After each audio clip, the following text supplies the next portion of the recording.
இது அந்த இட்டு வேலை மாதிரிலாம் இல்லை. இது இட்டு வேலைலாம் கிடையாது. இது ரியலாகவே ரியல் எஸ்டேட் தான்.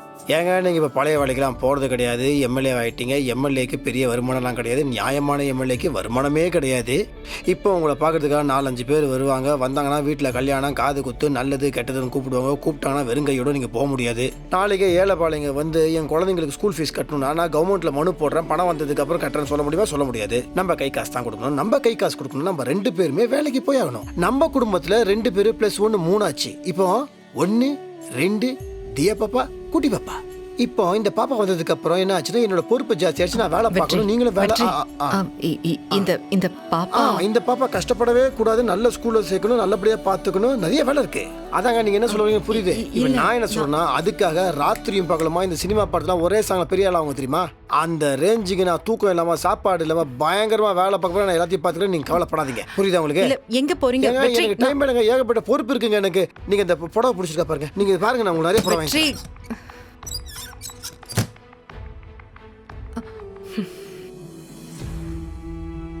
நீங்க இவ்வளோ ஆசையா இருக்கீங்க. ஆனா நான் உண்மையை சொல்ல முடியலன்னு நினைக்கும் போது மனசுக்கு ரொம்ப கஷ்டமா இருக்கு. இதை எப்படி சரி செய்ய போறேன்? டிரைவர் மேடம், வண்டி கொஞ்சம் ஓரமா நிப்பாட்டுங்க. சரிங்க மேடம். ஏம்மா என்னாச்சு? மாமா இல்ல மாமா, வீட்ல இருந்து கிளம்பும் போதே நினைச்சேன், மறந்து போயிட்டேன். ஒரே தலைவலியா இருக்கு மாமா. பக்கத்துல ஒரு மெடிக்கல் ஷாப் இருக்கு. ஒரு டேப்லெட் மட்டும் போய் வாங்கிட்டு வந்துடவா மாமா? என்னாச்சுமா? இல்ல மாமா, நைட்டெல்லாம் நான் சரியா தூங்கவே இல்லை. அதான். சரிம்மா, டிரைவர் போய் வாங்கிட்டு வரட்டும். நீ ஏன் போற? போப்பா. சரிங்க ஐயா.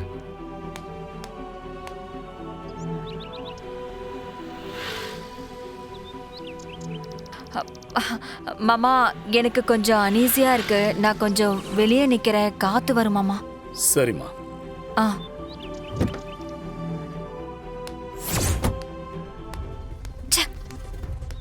இவங்க 2 பேரும் எப்படி மீட் பண்ண வைக்கிறது? எந்த ஐடியாவும் வரமாட்டேங்குதே. இப்ப என்ன பண்ணலாம்?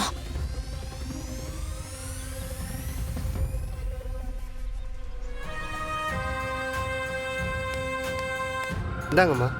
ஆ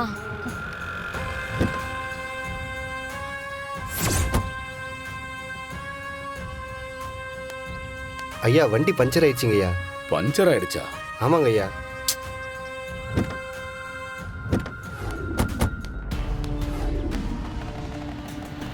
இதெல்லாம் வண்டி எடுக்கிறதுக்கு முன்னாடி பாக்குறது இல்லையா? வரும்போது நல்லா தாங்க ஐயா இருந்தது. இப்பதான் ஐயா பஞ்சர் ஆயிருக்கு. என்னங்க நீங்க? மாமா ஒரு முக்கியமான வேலைக்கு போகணும். இந்த மாதிரி நேரத்துல கார் எப்படி பஞ்சர் ஆக்கி வச்சிருக்கீங்க? ஒரு சரியான இடத்துல வந்து நிறுத்த மாட்டீங்களா? மாமா, கார் சரியாகிறதுக்கு ரொம்ப நேரம் ஆகும் போல இருக்கே. அங்க ஒரு ஆட்டோ இருக்கு மாமா, அதுல வேணா போயிடலாமா? ஆட்டோவா? கேப் எல்லாம் புக் பண்றதுக்கு டைம் ஆகும் மாமா. சரி, ஏதோ பண்ணு. Auto auto.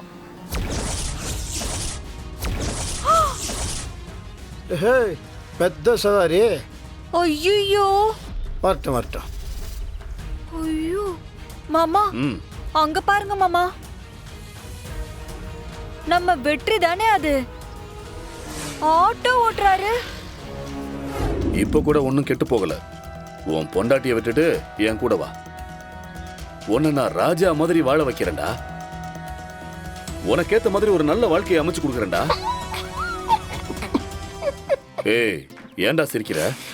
உங்க நகைச்சுவை ரசனையை நினைச்சேன், குபீர்னு சிரிப்பு வந்துருச்சு. உங்களுக்கு என்ன பார்த்தா எப்படி பார்த்துருது? நீங்கள் தூக்கி போடுற பிஸ்கெட்டுக்கு வாழாட்டிட்டு பின்னாடியே வரும்னு நினச்சிட்டு இருக்கீங்களா? பணம் இல்லைனாலும் ரோசம் இருக்குது. என் பொண்டாட்டி எனக்கு யார் தெரியுமாப்பா? என் சாமி. ஒரு நல்ல ஆம்பளை ஒரு பொண்டாட்டி கூட தான் வாழணும். புரியுதா? சொல்கிறேன், தப்பா எடுத்துக்காதீங்க. நீங்கள் எனக்கு அப்பாவை மட்டும் இருங்க. அப்பா, என் பொண்டாட்டி என்னை மதிக்கிறாங்க, என்னை நம்புகிறாங்க. உங்களை மாதிரி என்னை கேவலப்படுத்தலை. என் உசுறு இருக்கிற வரைக்கும் என் வாழ்க்கை என் தொலைச்சி கூட மட்டும்தான். என்னப்பா பணம் பணம் பணம் பணம் பணம்? இந்த பணத்தை வச்சு என்னப்பா பண்ண போகிறான்? போகும்போது இந்த பணத்தை எடுத்துகிட்டு போகிறோமா? இல்லை நான் தெரியாமல் தான் கேட்குறேன். உங்கள்கிட்ட இருக்கிற பணம் நீ ரொம்ப கஷ்டப்பட்டு சம்பாரிச்ச பணமா? ஒரு சொட்டு வேர்வை உங்களுக்கு வந்திருக்குமா? உங்களுக்கு உழைப்புனா என்ன தெரியுமா? எல்லாம் ஆட்டையை போட்ட பணம், கமிஷன் வாங்கின பணம், ஏமாத்தின பணம், லஞ்சம் வாங்கின பணம், கரைப்பட்ட பணம், பாவ பணம். அந்த பணத்தை நம்ம சாப்பிட்டோன்னு வச்சுக்கோங்களேன், அண்ணி வாய் கோணிக்கும். சாபம். போதும், என் வரைக்கும் வந்தது போதும். என் பிள்ளைங்களாவது இனிமேல் சந்தோஷமாக இருக்கணும்ல. நான் உழைச்சி நல்லபடியாக நேர்மையாக சம்பாதிக்கிறேன். பாரு சேஞ்சு, நீங்களும் நேர்மையாக சம்பாரிச்சு பாருங்களேன். செம்ம ஃபீல் பாது. பேசுறா, நல்லா பேசு. இல்லை பேசி முடிச்சிட்டேன். அரசியல்வாதி புள்ளல்ல, இது கூட பேசலன்னா எப்படி?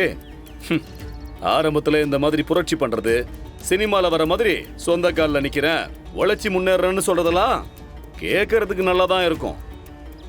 பொண்டாட்டியும் தட்டி கொடுப்பா. இந்த பாரு, ஆனா நீ சொகுசா வளர்ந்தவன். இன்னும் 10 நாள்ல இந்த தொழிலை தூக்கி போட்டு அப்பா என்ன மன்னிச்சிருங்கன்னு என் காலில் விழல, என் பேரை மாத்திக்கிறேன். வேணா ஈஸ்வரமூர்த்தின்ற பேரு உங்களுக்கு நல்லா இருக்கு. இதுக்கு மேல இந்த வயசுல பேர்லாம் மாத்திட்டு இருக்காதீங்க. என்னோட அரசியல் வாரிசா நான் அவனை வளர்த்துக்கிட்டு இருந்தேன். இந்த தொகுதியில என்ன தெரியாதவங்க கூட இருப்பாங்க, ஆனா என் புள்ளைய தெரியாதவங்க ஒருத்தர் கூட இருக்க மாட்டாங்க. என்னைக்கு அவன் வாழ்க்கைக்குள்ள நீ வந்தியோ அன்னைக்கு அவன் வாழ்க்கை நாசமா போயிடுச்சு. ஒரு கோடீஸ்வரம் விட்டு புள்ளைய 4 தலைமுறைக்கு உட்கார்ந்து சாப்பிட்ற அளவுக்கு சொத்து சேர்த்து வச்சிருக்கிறவன் புள்ளைய கேவலம் கூலி வேலைக்கு அனுப்பிட்டல. எனக்கு புரியல. நான் எந்த கூலி வேலைக்கும் போக சொல்லல. ஏய், சும்மா நடிக்காத. ஒன்னால தானே என் புள்ள இப்ப வாடகைக்கு ஆட்டோ ஓடி தெரியுதான். வெற்றி ஆட்டோ ஓட்டுற விஷயம் எனக்கு தெரியாது மாமா. ஆஹா, என்னமா நடிக்கிற? உனக்கு தெரியாம அவன் ஆட்டோ ஓட்ட போயிடுவானா? வாழ்க்கையில அவன் என்கிட்ட கூட எதையாவது மறைப்பான், ஆனா அவன் உன்கிட்ட எதையும் மறைக்க மாட்டான். ஏன்னா அந்த அளவுக்கு உன்னை கண்மூடித்தனமா நம்பிக்கிட்டு இருக்கான். என்ன ராஜா பெருசா தியாகம் பண்றாரோ? ஏங்க என்னங்க சொல்றீங்க? வெற்றி ஆட்டோ ஓட்டுறானா? ஏ, தெரு தெருவா ஆட்டோ ஓடிட்டு தெரியுதாண்டி. வேர்க்க வேர்க்க உழைக்கிறான். நீ ஏசி ரூம்குள்ளேயே ஒருத்தனை பொத்தி பொத்தி வளர்த்தியே உன் புள்ளைய. அந்த புள்ள இன்னைக்கு ரோட்ல பரதேசி மாதிரி திரியிறான். எனக்கு எப்படி வலிக்கும்? என்ன துளசி, உன்கிட்ட வெற்றி ஏதாவது இத பத்தி சொன்னானா? இல்ல அத்தை, சத்தியமா எனக்கு இதை பத்தி தெரியாது. என்கிட்ட வந்து ஏதோ ரியல் எஸ்டேட் வேலை பார்க்கறதா சொன்னாரு. துளசி, பொய் சொல்லாத.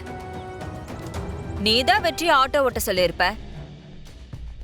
இப்படியெல்லாம் அவங்க தெரு தெருவா அலைஞ்சா மாமா பார்த்து மனசு நொந்து போட்டோம் அப்படின்னு நீ நினைச்சிருப்ப.